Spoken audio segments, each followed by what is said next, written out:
I believe God is putting some things together to give us just a window. If he could find some open people who know what the window's for.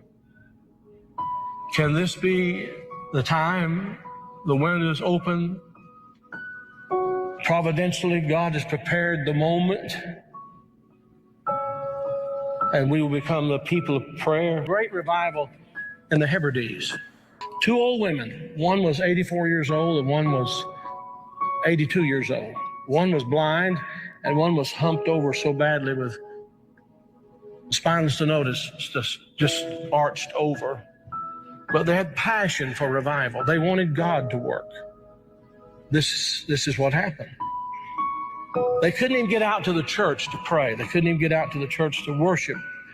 Their house became a place to meet. People came in. They got so passionate about revival coming to their Isle, the Isle of Lewis.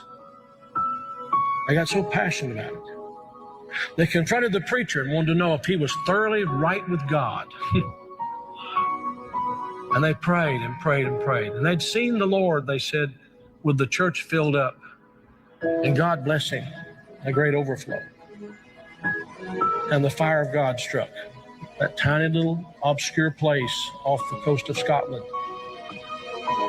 And when it happened, there was a young teenage boy that got saved in it.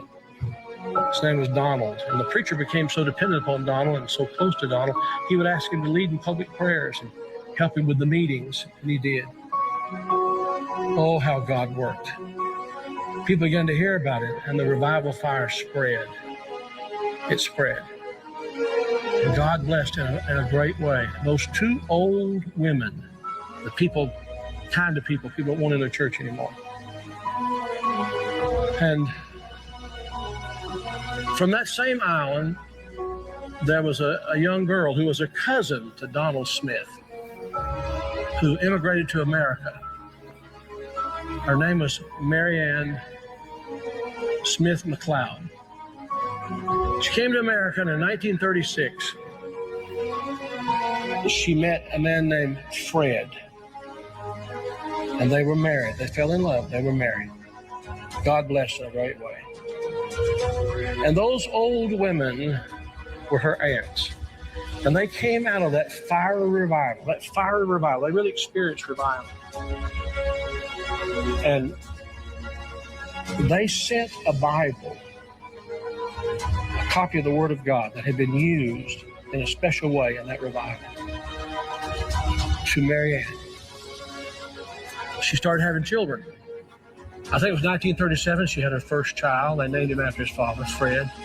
Then she had her second child, named after herself, Mary Ann. Then she had her third child, Elizabeth. Then she had her fourth child.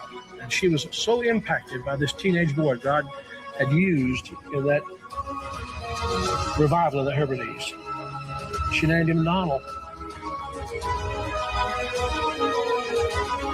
And she gave him that Bible, the Hebrides Revival Bible. He was born in 1946. He's now the 45th President of the United States. And that revival Bible is in the Oval Office. I'm saying to you, I don't know how, why, I don't know how it all comes together. But I believe God is putting some things together to give us just a window. If he could find some open people who know what the window's for.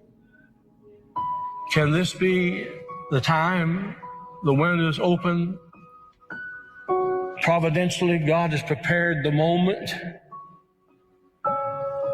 and we will become the people of prayer, pleading with God. This is a plea. Will thou not revive us again? Will you be a part of that? Will you?